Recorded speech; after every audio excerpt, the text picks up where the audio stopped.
there is this thing that we think exists in our experience. But when looking closer, when looking closely, you can see that this thing isn't actually there. It doesn't actually exist. And this thing is what you call you. This thing is a self. There is actually no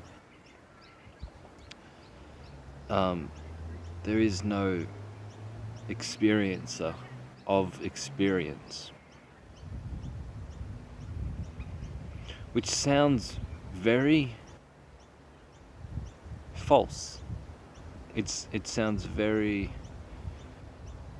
it sounds like something against everything that we know. We think first and foremost, here I am, I exist, and in a sense, when we're saying that, when we think like first and foremost, I exist, in a sense that is true, because obviously there is something rather than nothing, like to even have the thought I exist means that you do, because you can be aware of that thought, that thought exists. And like, I'm aware of the sensations in my fingers, I'm aware of the wind blowing on my face, therefore I exist. So in a sense, it is true that you exist, but when looking closely, you can see that is there actually any self that is separate from the sensations that you perceive?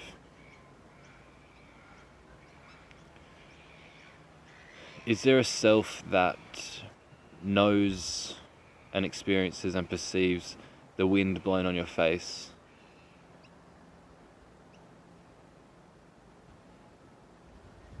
Or any sensation? Or is it just a sensation? As a matter of experience, this is not about philosophizing about is there a separate perceiver or whatever. This is just getting in touch with your bare sensate reality. The only thing that you know, forget about concepts and philosophy.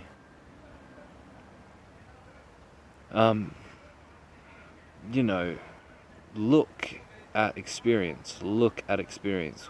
Is there a self that perceives experience, that knows sensations? That is there a self that is looking at the sights and that's hearing the sounds, and is there a separate observer, a separate awareness that is aware of the sounds? Or is there just sound?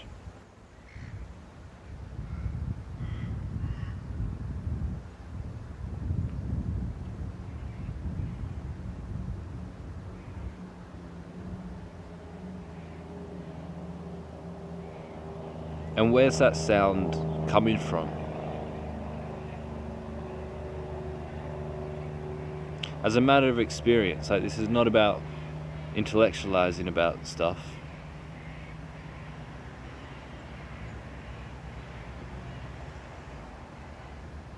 As a matter of experience,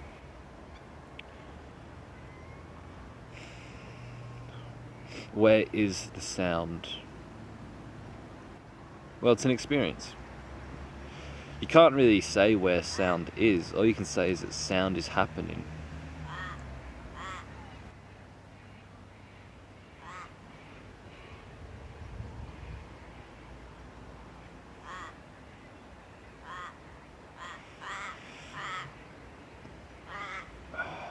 But what seems to be the case is that we have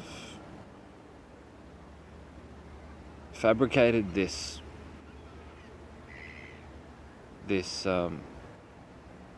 entity that is the perceiver of sensations and is the observer of sensations, and we fabricate this entity and we call that who we are.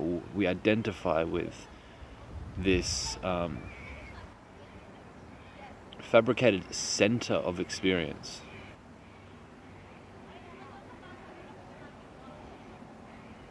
We say, first and foremost, there is a perceiver, there is an observer, there is a self that knows anything. And it's usually, it seems that this is a center, and it's in the head, behind the eyes. It's looking out at the world. It's like when you look down like this, and you know, you think that your feet are below you. You know, if you have a sensation on your forehead, you think that this sensation is above you. And if you have a sensation on your foot, you think it's below you. You think that the sensation on your feet is further away from you than a sensation on your face somewhere. And they're actually, well, it seems to me anyway, like in my own experience, like experimenting with this kind of stuff, it seems that I'm fabricating this sense of vividness, like for some reason it's like if I hear a sound that's close to me, like if it's close to my ears, if someone's talking right in my ear, for some reason I think that sound is more vivid than some really quiet sound all the way over there. That this sound is more perceptible, that I can perceive it more clearly than some other sound over there. But you see, that's not actually true. You see, every sensation, it's in equal footing. It exists in the same space.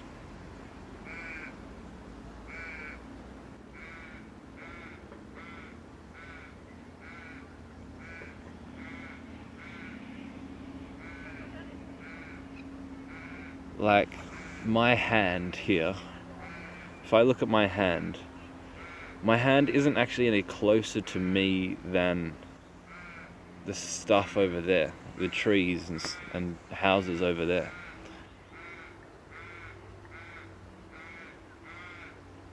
You know, as a matter of experience.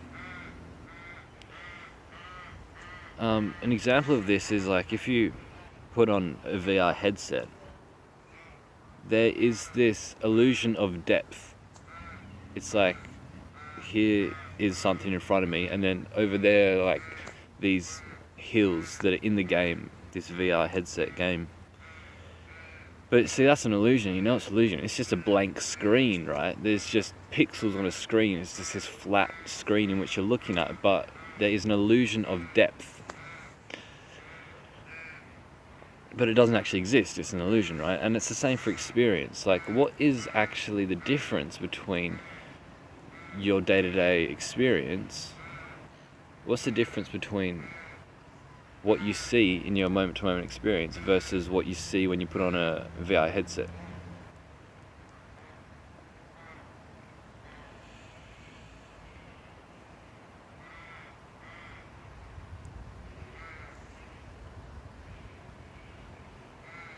And this goes for all sensations, like sights, sounds, tastes, smells, feelings in your body, and thoughts. They're all happening in the same space. There is no sensation that is closer or further away from another.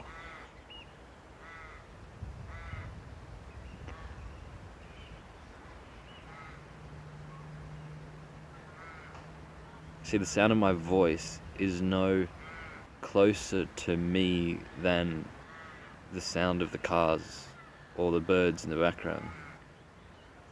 And ultimately there is no foreground or background, you see, like, if everything exists in the same space.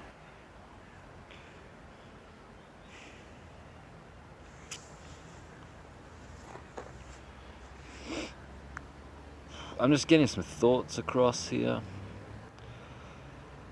This is seems to be a very difficult thing to realize, because it's been ingrained into us, it's been so conditioned into us to think that what we are, first and foremost, is this separate self that is separate from sensations, that observes sensations, and that, here's me in the head behind the eyes looking out at the world, and here's this physical world, and that's been so ingrained into us that it's really hard to see that that's not actually what's true, And again, this has nothing to do with philosophy. It only has it's all about seeing what is experientially, seeing what is as a matter of your own direct experience.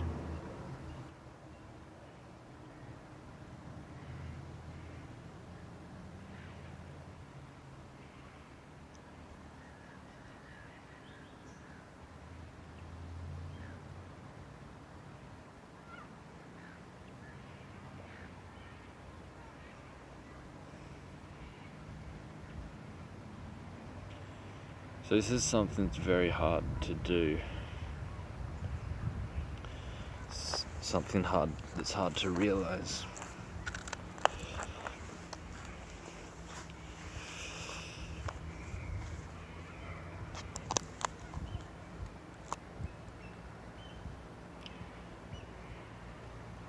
But again, like, it's what experience is anyway, like, it's the truth.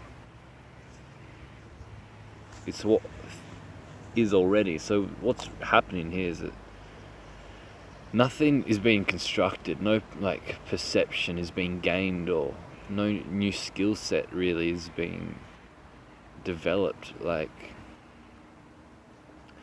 What's actually happening is a process of unlearning, or a process of really breaking a habit, breaking an addiction.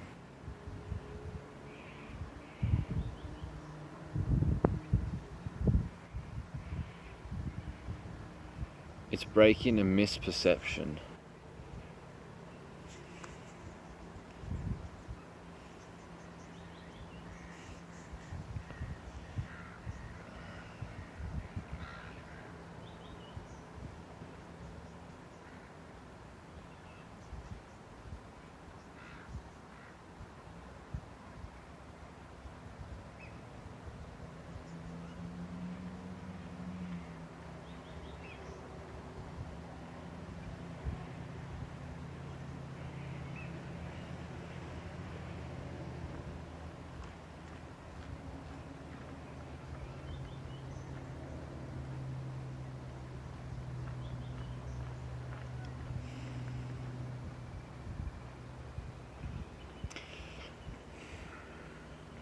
There are these images that you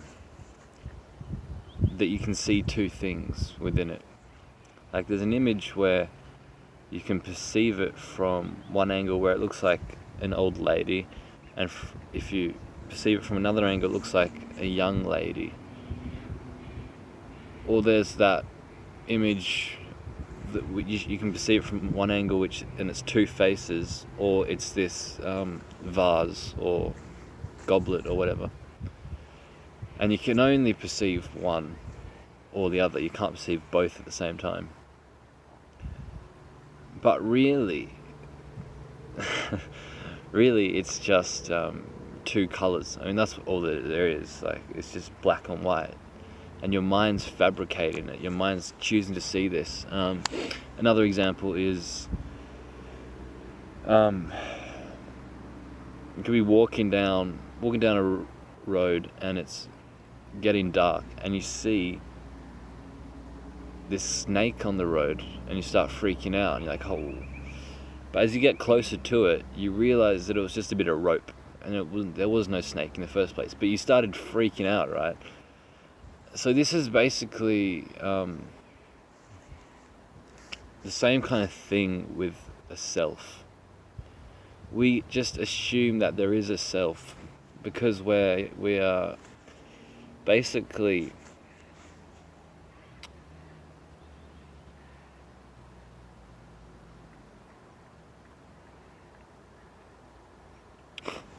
I don't really know how to explain it, but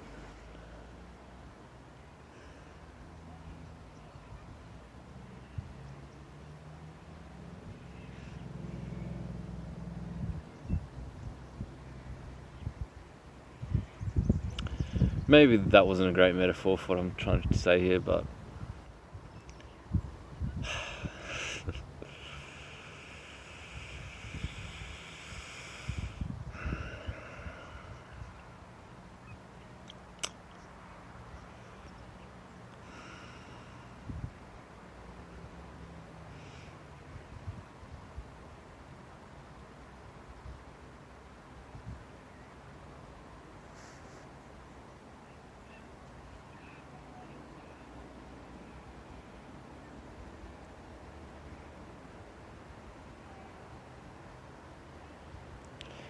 so a good practice that I find interesting and useful is self-inquiry, which is asking, who am I? Or what am I? But lately I've preferred the one of, what's looking, like what's seeing, what's hearing, what's smelling, what's tasting, what's feeling, what's thinking. What is it? Who is it?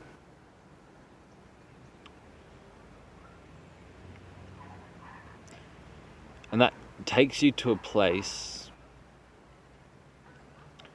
where you can't go because it doesn't exist. Because there is no perceiver, separate perceiver or observer of the perceived, of the observed. There is only observing, or there is only... there's only... I don't know.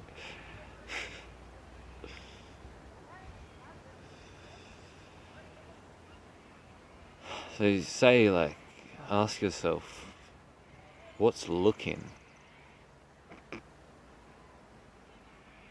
What's looking? Automatically you say, me. It's me, I am looking. But this is best to do when you're relaxed and concentrated. And it's best to do it fairly spontaneously. If you're relaxed and concentrated and you just quickly ask yourself, what's looking? And just stay with that.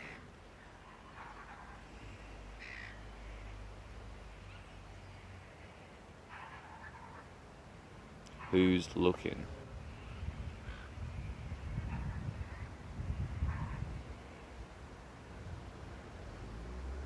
What is it that sees things?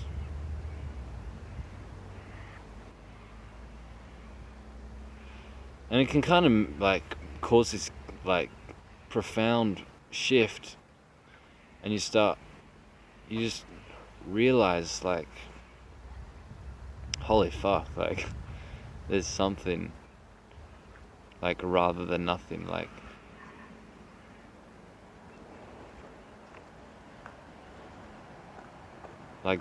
most of our time is spent in this kind of narrative that we're constructing. We don't even realize that we're constructing. We don't even realize it's a narrative. We think it's our life. We think it's reality.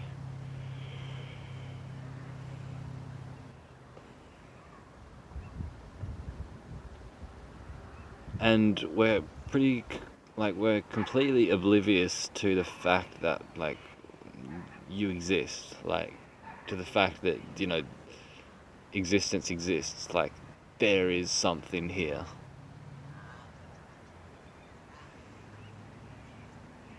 And you don't fucking know what it is, you see, because we've got this whole narrative going on. And so we place significance on some things in this narrative, right? And so you're walking past, trees and streets and whatever else. And because you've already fabricated these things in your mind as irrelevant, and you've already labeled them so they're not important anymore. It's just like tree, street, lamppost, person, dog, sun, cloud, sky. Oh, boring. What else is there to life, right? That's how we're usually going about life, right? So when you ask yourself, what's looking or what's hearing, or what,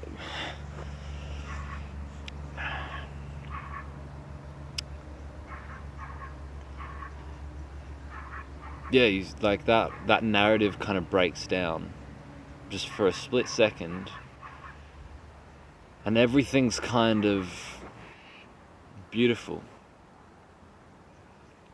and you actually start to see things as they are rather than seeing things as you've labeled them to be, and there is no importance or significance to one particular thing and insignificance to another. Everything is in like an equal ground where everything's equally beautiful, everything's equally profound, everything's equally divine, everything's equally God, everything's equally the same, equal. And there is no like, this thing's irrelevant, this thing that I want is relevant. You just start to see life. Anyway, my phone is about to run out of battery. But yeah, like, I don't know.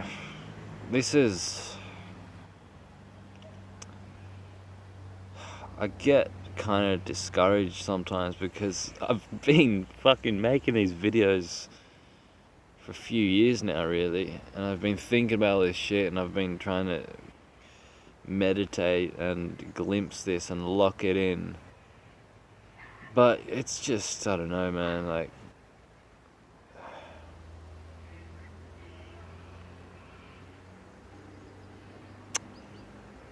it's a hard habit to break, this process of identification and this narrative that I think is real. It's a hard habit to break, hard addiction to kick.